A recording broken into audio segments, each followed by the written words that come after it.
Dolphins fans, what's going on? It's Ben Morgan of the Fins Up Network. My apologies for not getting to a Senior Bowl preview video this year. However, with Senior Bowl week, all the practices, Saturday's games now in the books, I at least wanted to highlight a handful of players that participated in the Senior Bowl this past week that I believe the Miami Dolphins should take a look at, potentially even target in the 2024 NFL Draft. Always, when we make videos like this, there are plenty more than the 5 players that I'm going to talk about in this video. So that is where you come into play. First and foremost, if you haven't gotten subscribed yet, make sure you are doing that. But second, if any players that you had your eye on during Senior Bowl week in the draft process in general, let's broaden this puppy out a little bit, that I didn't cover or that I did cover and you want to double down on, go ahead, drop them in the comments. Curious to see who you've got your eye on as we continue to navigate through this offseason. But I'm going to jump right into things. Let's start with Jackson Powers Johnson, the center out of Oregon. Backup role as a sophomore in 2022. The funny thing about his 2022 season, he saw snaps at every single position on the offensive line except left tackle. However, he took over as Oregon starting center in 2023. It was his true junior season as well. And what did he do with that opportunity? Went on to be named the Remington Trophy Award winner, which if you don't know what that is, I don't blame you. It's given to college football's top center. So he enters the 2024 NFL draft at just 21 years old, and he's one of the top center prospects in this upcoming draft, currently being mocked in the first or second round. Now, it is early in the offseason process, in the NFL draft process, but I will go out there and say he is currently my number one target for the Miami Dolphins in the first round. We are picking at 21. If I'm making a pick today, if he's on the board, Jackson Powers Johnson would be my guy. Another thing that we've got in this situation is Connor Williams. He is scheduled to hit free agency. He's also coming off another major knee injury. So the position of center in general for the Miami Dolphins is 100% a position of need. Now, in regards to him at the Senior Bowl, reports had Powers Johnson as one of the top overall players on offense in the 2 practices that he participated in. He was actually named Pro Football Network's Offensive Player of the Week despite participating in just those 2 practices. He did suffer a mild hamstring injury, so I know the joke is he fits in well with the Dolphins. He fits in well on the offensive line. I shouldn't have went down there. I'll knock on wood real quick. But the quote from PFN was, in his one-on-ones, playing at both guard and his natural position of center, Powers Johnson was dominant, anchoring with violent hands, matching with athleticism, absorbing power with stellar leverage, and finishing with his trademark physicality. So like I said, if I'm drafting today, Powers Johnson is on the board. He is my pick for the Miami Dolphins. Let's go on to the next guy. That's Tristan Sweat, defensive lineman out of Texas. As a redshirt senior last year at Texas, was named first team All Big 12, along with being named the conference's defensive player of the year. So he really put it together right now. He will enter the draft at 22 years old. He will be 23 by the time week 1 rolls around. However, despite being a tad older, it's not like he's what's Whedon? What was Whedon's first name, the quarterback?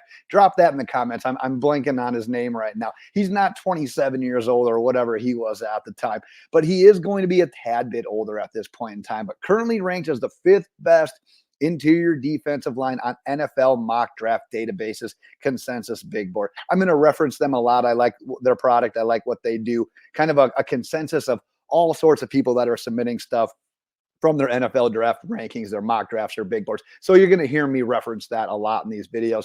But that puts him as the 52nd overall prospect, kind of falling in that second round range.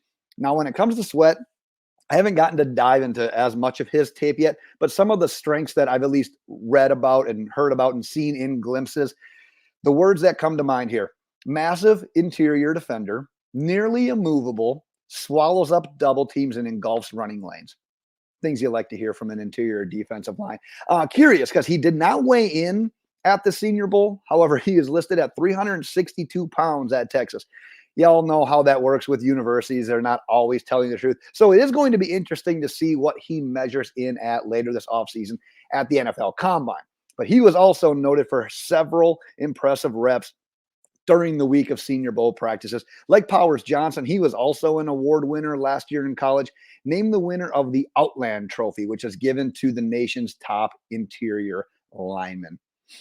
The streak of award winners continues with this one. It's Payton Wilson, linebacker at NC State. Now, Wilson was the Bednarik Award winner, which is college football's Defensive Player of the Year.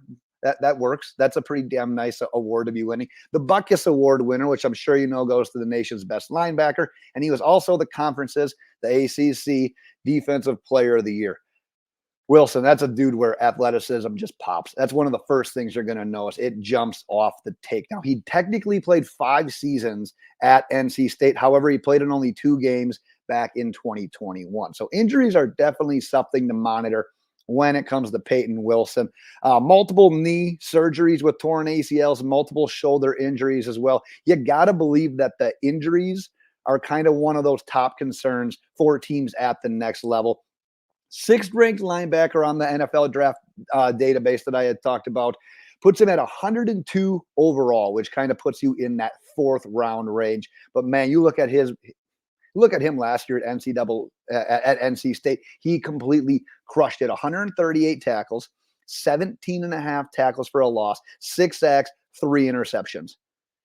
He can do it against the run. He has the athleticism to play in coverage. But like I said, the biggest question is likely going to come down to whether or not the health checks out. As for the Senior Bowl for him, Daniel Jeremiah named Payton Wilson one of the 10 biggest winners from the Senior Bowl as well. He mentioned that he looks like a day 2 pick while showing off the size. He's 6'4", 234 pounds, and the ability to run and cover. So there's a lot of like at the end of the day, though, watch for the injuries with this one. If he falls a little bit, that's likely your ticket.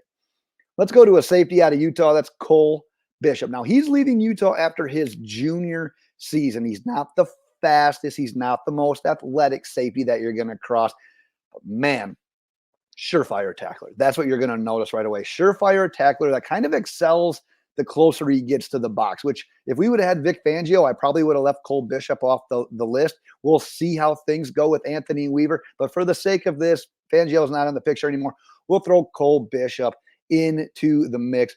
6th ranked safety on the mock draft database, number 94 overall, which puts him in that 3rd, 4th round range. If you know our draft capital, you know that's a little bit where we're lacking. So obviously trades can happen. We'll see how things go. But 21.5 career tackles for a loss, 7.5 career sacks. So there's some statistical proof of how good and impactful he can be kind of closer to the line of scrimmage. However, just 3 interceptions in 3 college seasons. So there's also some statistical proof that he's really not your ball hawk type of safety. The nice thing, though, is he makes up for some of that lack of athleticism by constantly finding himself and putting himself in the right position to make plays on the field. Very instinctual, performs very well in zone coverage. But yes, like we said, he can struggle if he's asked to man up, get with speed, cover the deeper routes. From the Senior Bowl, one of the biggest positives was the reviews that he drew from covering tight ends. And we know that opposing teams' tight ends have given us fits in the past. So it would be nice to kind of shore that up a little bit heading into 2024. But speaking of 2024 in the safety position, Javon Holland is the only Miami Dolphins safety that is currently under contract. So the position will definitely be of note yet this offseason in free agency and the draft. Let's finish things up here with Troy Fautanu. I always have to worry about his last name, but yes, Troy Fautanu. And I'm sort of cheating on this one because he originally accepted his Senior Bowl invite, ultimately opted out, didn't end up competing. I have to get some more full details on that one. I don't know the entire story there. I think as of now, he just simply opted out.